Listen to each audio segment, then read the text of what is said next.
बऱ्याच जणांना प्रश्न पडतो की गजनृत्य म्हणजे काय. तर गजनृत्य म्हणजे कैलासपती शंकराचा अवतार असलेल्या बिरोबाच्या भक्ती, सेवा आणि आराधनेसाठी केले जाणारे नृत्य म्हणजे गजनृत्य होय. या नृत्यामध्ये शंकराच्या तांडव नृत्याप्रमाणे अनेक नृत्य प्रकार केले जातात. तसेच यामध्ये काही प्रकार जे आहेत ते हत्तीसारखे डोलून केले जातात, म्हणूनच याला गजनृत्य असे म्हटले जाते.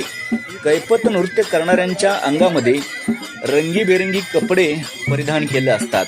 त्यात प्रामुख्याने अंगरखा, धोतर, फेटा, हातामध्ये रुमाल, अंगरख्यावर जॅकेट, विजार, त्यावर खडकी किंवा त्याला घागरा असे म्हणतात आणि पायात घुंगरू असा साज करून हे नृत्य सादर केले जाते.